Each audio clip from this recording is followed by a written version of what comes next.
Petri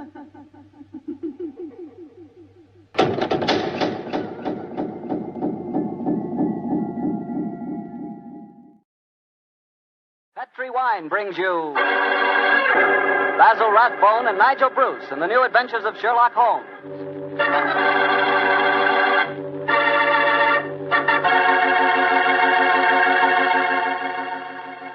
The Petri family, the family that took time to bring you good wine, invite you to listen to Dr. Watson tell us another exciting story about his good friend, that master detective, Sherlock Holmes. And I'd like to tell you something that maybe you already know. The fact that America's favorite wine is port wine. Did you know that? Well, if you didn't, you'll know why port is the way out front favorite if you'll just sample some Petri California port. You just look at that Petri port and you know it's good. That wonderful, deep, rich red color. And Petri port is so clear. Well, just hold it to the light and you can sort of see right through the glass. But what you really want to know about a wine is how does it taste? And I'll tell you something. I've never yet been able to find the adjective that'll do Petri port justice. It's wonderful, honest. You just got to taste it for yourself and find out for yourself. You love that Petri port in the evening after dinner when you're sitting around listening to the radio. And it's perfect to serve your friends when they come over. Oh, and you can show that Petri label, too. In fact, you can show it proudly. Because the name Petri is the proudest name in the history of American wine.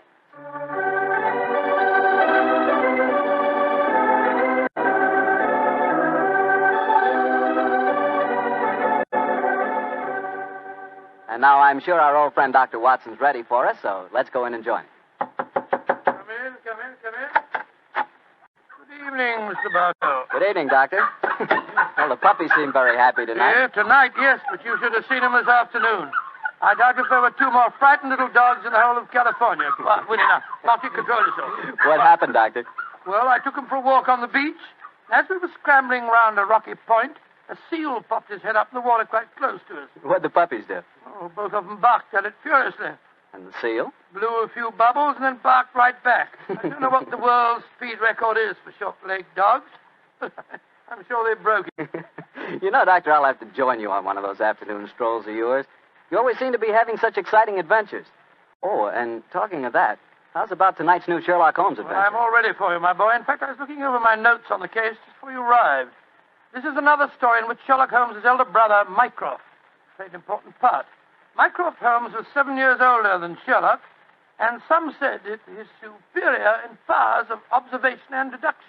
That sounds like heresy, Doctor. No, young fellow, my lad.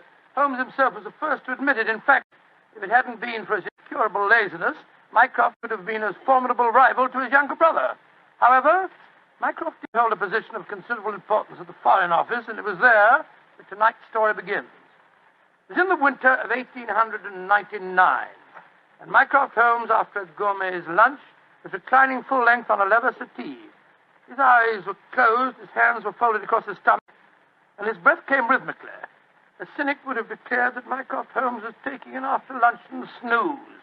But Mr. Holmes' secretary, a gentleman by the name of Gardner, was a realist. He tapped on the door discreetly. Then he rapped on it. And still there was no response, so he opened the door and entered. After a moment, he gave what he thought was a discreet cough. Mycroft Holmes opened his eyes, folded his hands, and said, "Confound it, Gardner. Must you come in here and bark at me so soon after lunch?" I'm sorry, Mr. Holmes, but I thought... You thought that as I was lying down with my eyes closed that I must be bored, and so you came galloping in. Oh. Well, what do you want? There's an old lady outside, sir. She insists on seeing you personally. I've tried to get rid of her, but... What's her name? Mrs. Hudson, sir. Mrs. Hudson? Huh. Show her in, Gardner. Show her in. Very good, sir. Undoubtedly a message from young Sherlock. How are you, Mrs. Hudson? Oh, good day, Mr. Holmes. I'm sorry to interrupt you, but I won't take up much of your time. Sit down, won't you? Don't leave us, Gardner. I may need you in a few minutes. Very good, sir. Now, Mrs. Hudson, what's the message? Message, sir? Didn't my brother send you with some message that he was afraid to entrust to the ordinary channels? He's always so confoundedly dramatic. Oh, bless your heart. No, sir. I've come to you with a little problem of my own. I didn't like to bother Mr. Sherlock Holmes with it. He's been so busy lately, and he's looking very tired. And so you came to me. Delightful. I thought you wouldn't mind, sir. You've always been so nice and friendly to me. Pure laziness. It is less effort to keep an old friend than to make a new enemy. But tell me your problem. Well, it's really my sister's problem, sir. She keeps a boarding house at 14 Kensington Gardens Square in Bayswater. And she's convinced one of her boarders, a man who has a room on the first floor back, she's convinced that he's a birdman. And what in heaven's name is a birdman? Do you know, Gardner? No, sir. I can't imagine. Oh, it's like a werewolf, gentlemen, except that the man turns into a bird. Oh, come now, Mrs. Hudson. Oh, I know it sounds daft, but my sister's in a dreadful state. Of course, I've been with your brother long enough, sir, to know that such things are nonsense. But how can I prove it to her? What reason does your sister give for holding a strange belief? She keeps finding pigeon feathers in the room. Now, the man doesn't keep pigeons, sir. My sister knows that for a fact. Has she found any traces of scattered food on the window ledge? None, sir. No signs of any pigeons, except the feathers. My sister's a wee bit fey, Mr. Holmes. She's the seventh daughter of a seventh daughter, and you know what that means. Just the same, she's not imagining things, sir. She's shown me the feathers herself. Where were they, Mrs. Hudson? Oh, somewhere on the floor by the end of the bedstead, sir. I brought some along with me. Here, sir. And we found some more in the gentleman's cupboard where he keeps his clothes. By George, I wonder What if... is it, sir? I'll tell you in a moment, Gardner. Mrs. Hudson, this matter will require a little private investigation. You may return to your sister and tell her not to worry. I shall get in touch with you as soon as my inquiries are completed. Good day to you. Good day, sir. And I'm very much obliged to you. Well, Gardner, what do you make of it? An old wives' tale, sir. You're not treating it seriously, are you? Yes, I am. One of these feathers shows evidence of having had string tightened round it. That suggests a captive bird. Now, a captive bird smuggled into an obscure boarding house would point to something of the greatest importance to us, Gardner. By George, sir. You mean carrier pigeons? Exactly. And remember that we're at war, and that the Boers have obtained several important and highly confidential secrets of ours lately. We know there's a leak somewhere. This requires an active investigator who can work with discretion. Now, I could work with discretion, but I don't feel too active at the moment. I have it. I want you to write this letter to my brother. Disguise your hand, use plain, cheap notepaper, and don't sign the letter. He won't be able to resist that combination. Are you ready, Gardner? Yes, sir. Very well, then.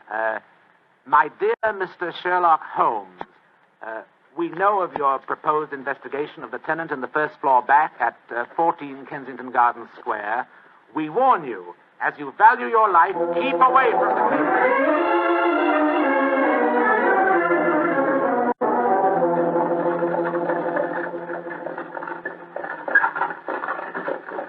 We warn you, as you value your life, to keep away from the case. And that, my dear Watson, is why we are driving towards 14 Kensington Gardens Square, disguised as building inspectors of the London County Council. Well, I must say it's a very challenging letter, Holmes. Unsigned, Yes. I notice. Written on cheap notepaper and in a disguised hand. No clue there, I'm afraid. Well, we're entering the square, Holmes. Let's stop the cab here. You can drop us here, cabby. Right, sure, Governor. It would seem a little incongruous in these costumes for us to arrive in a cab. Yes, I suppose so. Here you are, cabby. Oh, thank you, Governor. Supposing this mysterious tenant of the first floor back should be in his room when we get there. We must hope our disguises are convincing and keep our wits about us. Now, this may be a trap. Yes, just what I was going to say. After all, you've never heard of 14 Kensington Gardens Square until you received an unsigned letter 2 hours ago warning you to keep away from it. I don't like the look of it. There we are, number 14.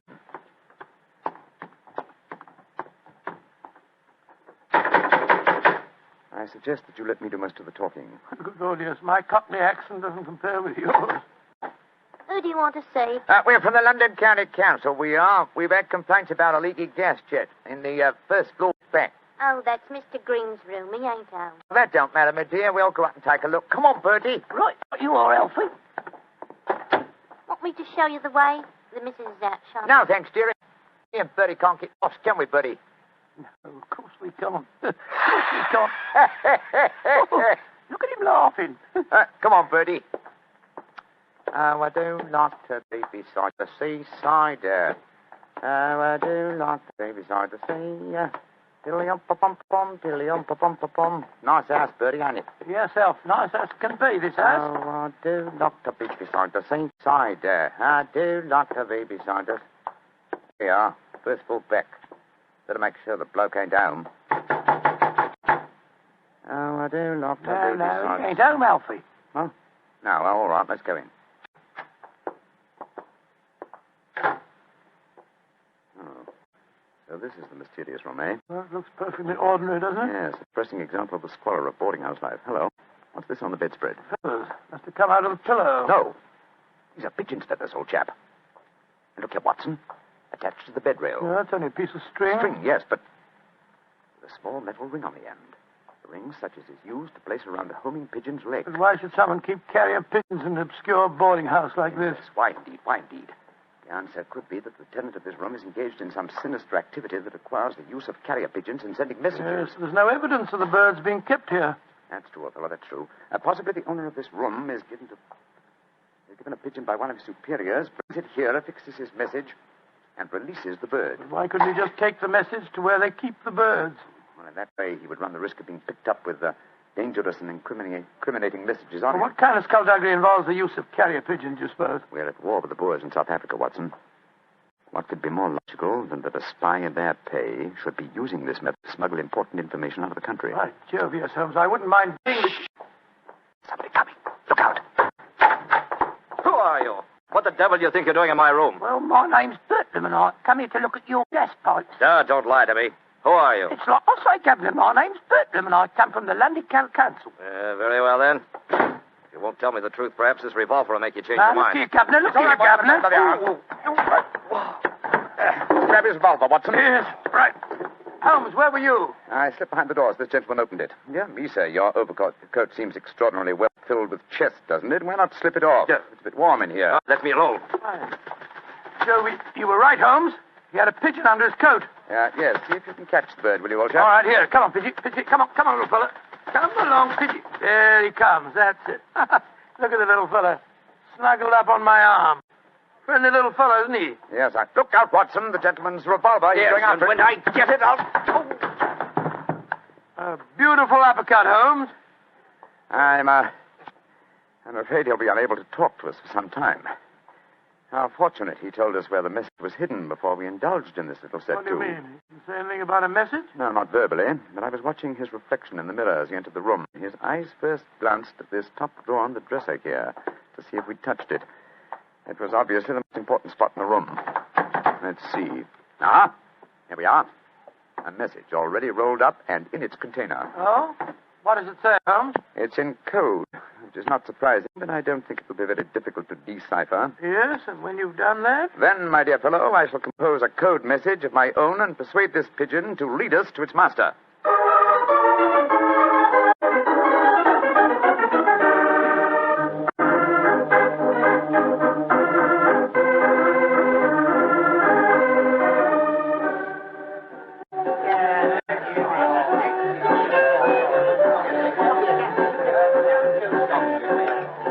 I can see from your puzzled expression, Watson, that you're wondering why I brought you to Dexter's Music Hall in the Edinburgh Road. Well, I must confess I was confused, Holmes. First of all, we go to Baker Street and you spend hours poring over some obscure book.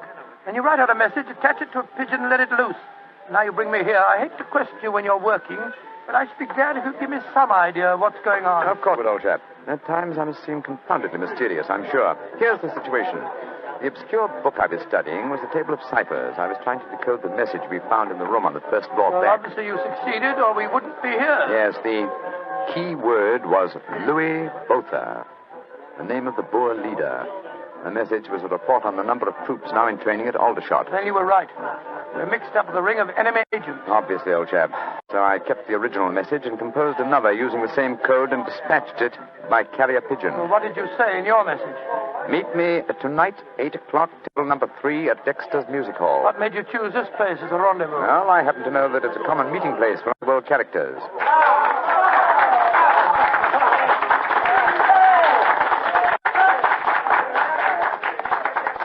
And which is table number 3? The one over there in the corner. I reserved it. Then why don't we go and sit down there instead of standing it here at the back of it? I thought we'd give our visitor the opportunity of showing his hand first. He won't be expecting Sherlock Holmes and Dr. Watson, I fancy.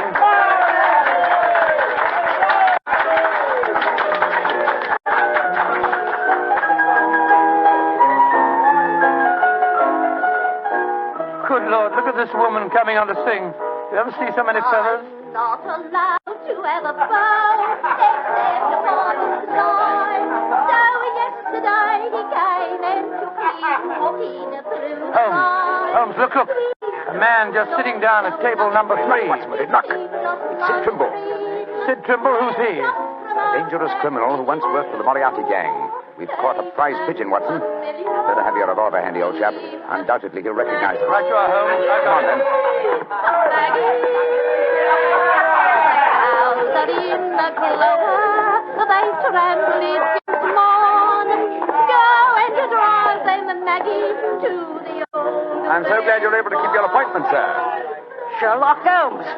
This is a trap. Don't try any tricks. I've got a revolver here, Sid. How'd you like this table in your face? Watson! You didn't shoot him, did you? No, he knocked my hand. The revolver went off. The shot went wild. I swear it did. Yes, of course. Look at the wound. There are no powder burns. The shot was fired from some distance. Holmes, he's dead. Out of the way! Out of the way, please. Now then, what's going on here? Constable, this man has been killed. Yes, and it's easy to see who did it. Well, I didn't do it, Constable, if that's what you're thinking. Oh? Then why are you standing here with a smoking revolver in your hand? Come on, you're under arrest. But you can't arrest me. I'm Dr. Watson, and this is Mr. Sherlock Holmes. I don't care if you're the King of Siam and the Bishop of London himself. You're under arrest, and I'm taking you both to Scotland Yard.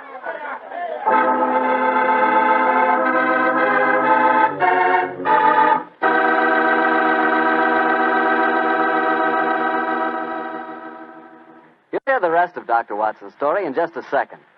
And if you don't mind, I'll take that second to say just one word to the ladies. And that word is muscatel. Petri California Muscatel. I want you women to know about it because Petri Muscatel is one wine that practically every woman likes. Maybe because it's such a beautiful color, like pale gold. But I guess really because Petri Muscatel brings you the wonderful flavor of luscious, sun-ripened muscat grapes. And that's a flavor. Try Petri Muscatel after dinner or any time as a change from Petri port. Have a bottle of each on hand. When you buy Petri wine, don't buy one, buy two. Remember, if it's a Petri wine, you know it's a good wine. Dr. Watson, that was really one for the books. So you got yourself arrested on a murder charge. Yes, Mr. Bartell. It's a very humiliating experience. I was taken off to Scotland Yard in the Black Marat. Just like any common criminal. The wretched constable wouldn't listen to a word that I'd got to say. Well, Sherlock Holmes went with you, of course. Naturally. But as we arrived at Scotland Yard, my mortification was complete, and I found that I was led into the presence of our old friend, Inspector Lestrade. Holmes spoke to him at some length, but I could see from Lestrade's expression that my position was a very serious one. Now I can see what it is, Mr. Holmes. You see, I know you both. But I must say there are lots of them here at the yard as don't like what they call your high-handed methods. But, Lestrade, personal likes or dislikes have nothing to do with this. No, of course they haven't. It's purely a matter of evidence. Well, I know that, Dr. Watson. And the constable's evidence was as clear as the nose on your face. The dead man was shot through the head, and you were standing in front of the body with a drawn revolver But, my in dear your hand. Lestrade, there were no powder burns on the wound. Yeah, that's what you tells me, Mr. Holmes. But I'll have to wait for the official report on that. The police surgeon's examining the body now. You understand, gentlemen, I'm not saying I'm sorry that Sid Trimble's dead. He's been a thorn in our side for a good many years. In fact, here's the police surgeon now. Dr. Hendricks, this is Mr. Sherlock Holmes and Dr. Watson. How do you do? How do you do, gentlemen?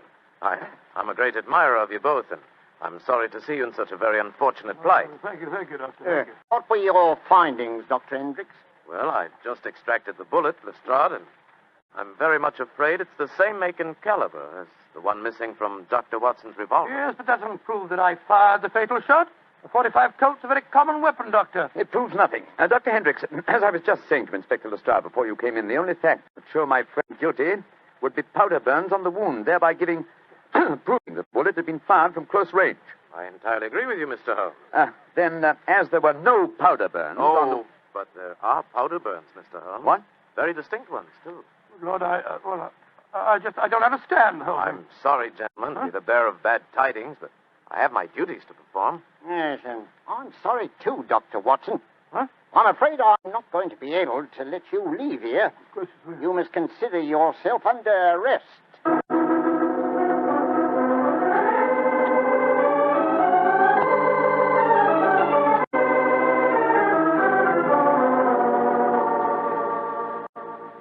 Holmes, I never felt more despondent in my life. Oh, cheer up, old chap. Well, how can I? Locked up in a prisoner's cell. Looks as if I might end up at the gallows. Don't worry, Watson. You'll be out of here before the night is over, I promise you I that. wish I felt as confident as you do. How do you propose to do it? Oh, with the aid of a little hard thinking. Thinking? That won't unlock any cell doors, thinking. But it will, old fellow. It's obvious someone's deliberately trying to incriminate us. Let's try and reconstruct the killing logically. Sid Trimble was a member of an espionage ring. I sent him a false message. After he'd left to keep the appointment, one of his colleagues trailed him to the music hall and killed him before he could betray anything to us. Yes, that's undoubtedly the way it happened. The powder burns, Holmes. How do you account for them? There were none just after the shot was fired. We know that. And yet Dr. Hendricks assures us that there are very distinct powder burns now. May we come in, gentlemen? Yes, of course you can, Dr. Hendricks. Oh, hello, Lestrade. Yes, I thought we'd come and chat with you, Doctor. Well, that's very nice of you, gentlemen. Yeah, not a bit of it, Doctor. You know, it hurts me to see you in here, and that's a fact. And I can't bear to see a fellow medico in such plight without coming in to see what I can do to help Watson. Yeah. You're very quiet, Mr. Holmes. Am I, Lestrade? I was thinking. You see, what, old chap? Have it. You have what? The answer. You'll sleep in Baker Street tonight after all. Mr. Holmes, what are you talking about? The murder of Sid Trimble. The incriminating powder burns were obviously faked. Watson and I know that, whether you and Dr. Hendricks believe it or not. The question is, how were they faked? I think I have the answer. Dr. Hendricks. Yes, Mr. Holmes? If a blank cartridge were fired at the wound after death, it would produce powder burns, wouldn't it? Undoubtedly. Yeah, but who could have done that, Mr. Holmes? Ah, that's the point, Lestrade. Who had the opportunity? The constable who brought the body here. True, old chap. Huh? Also, you, Dr. Hendricks. That's perfectly true. Yeah. Well, I had the opportunity too, Mr. Holmes. I spent half an hour in the morgue alone with the body when it first come in. Well, you've narrowed it down to 3 suspects, Holmes. I hope I don't hang before you find the real killer. I've found him, Watson. Why, What? who's he, Mr. Holmes? The answer is simple, Lestrade. The powder burns were certainly faked by a blank cartridge. Now, if a blank cartridge were fired into a wound, the wadding would have penetrated and distorted the wound. Yes, but supposing the person had removed the wadding from the blank, Mr. Holmes. Its effect would still be quite apparent to the police surgeon who removed the bullet. Am I correct, Dr. Hendricks? Entirely. The surgeon could not fail to identify the marks, Mr. Holmes. Exactly. Therefore, only one person could have fired that blank cartridge without detection. The same person who made the incision necessary to remove the cartridge would also remove all traces of the shot. You yourself, Dr. Hendricks. Thank you, Holmes. I believe you're right. That's an ingenious theory, Holmes. Surely you're joking. Am I? Then how do you account for the pigeon feathers on the collar of your coat? The devil with you, Holmes? Here, come back here. Doctor, constable, tell that doctor to kill Great Scott. Scotland Yard itself harboring an enemy agent. Upon my soul, Holmes, you've done it again. I must say you've got sharp eyes. I didn't see those pigeon feathers on Hendricks' collar. Confidentially, my dear fellow, neither did I. But Hendricks' guilty conscience knew they might be there. It was a shot in the dark, and I had to take it. If you'd spent the night in a prison cell, I should never have heard the end of it, I'm sure. Never.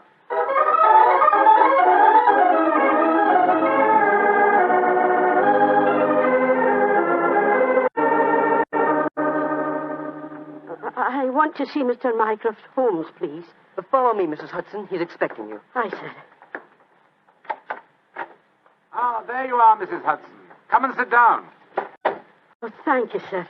I got your message and came over right away. In the first place, Mrs. Hudson, you may tell your sister that she needn't worry any more. I'm sure she'll find no more pigeon feathers in her room on the first floor back. No, sir, thank you. But she knows the fact, because the birdman left her yesterday for good. Some strange men came and took him away, And today she's let the room to a nice young commercial traveler. I'm really sorry to have bothered you with her troubles, sir. I'm very glad you did, Mrs. Hudson. Thanks to your information, an enemy espionage ring has been broken, and the British government is deeply grateful to you. You're always one for a joke, aren't you, Mr. Holmes? Well, I'm glad you're not angry with me. I'll be going now, sir. Just one more favor I'll ask before I go, though. Anything, Mrs. Hudson. What is it? Please don't tell your brother about this, sir. He'd be so angry with me for wasting your time.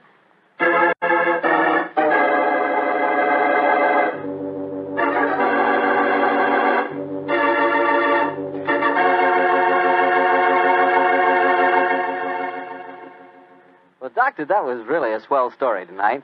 Although it was a bit unexpected for you to have been arrested. Yes, indeed. Mr. Martell, when you're a detective like Holmes or a doctor like myself, well, you've got to be prepared to meet the unexpected every once in a while. I suppose so. Of course, you wouldn't know about things like that, being a wine expert yourself. Oh, now, wait a minute, Doctor.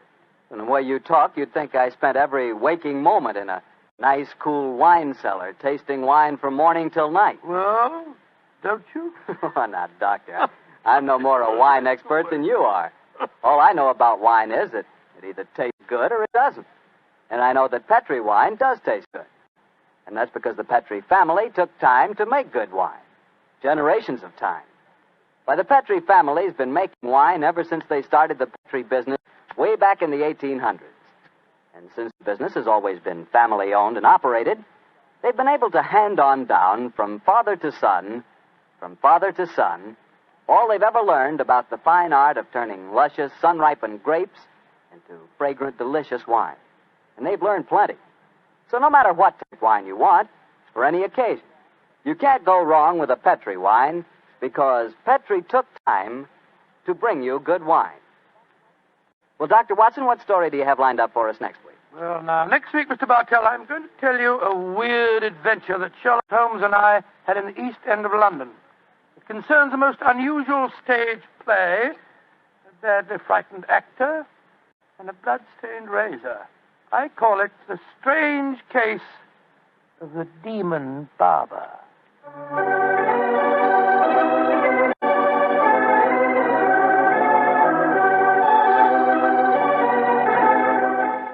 Tonight's Sherlock Holmes adventure was written by Dennis Green and Anthony Boucher and was suggested by an incident in the Sir Arthur Conan Doyle story, The Greek Interpreter. Music is by Dean Fossler. Mr. Rathbone appears through the courtesy of Metro-Goldwyn-Mayer, and Mr. Bruce through the courtesy of Universal Pictures, where they are now starring in the Sherlock Holmes series.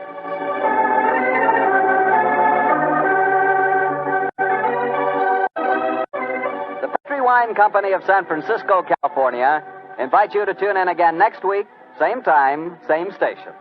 Sherlock Holmes comes to you from our Hollywood studio. This is Harry Bartell saying goodnight for the Petri family. For a solid hour of exciting mystery dramas, listen every Monday on most of these same stations at 8 o'clock to Michael Shayne, followed immediately by Sherlock Holmes. This is the Mutual Broadcasting System.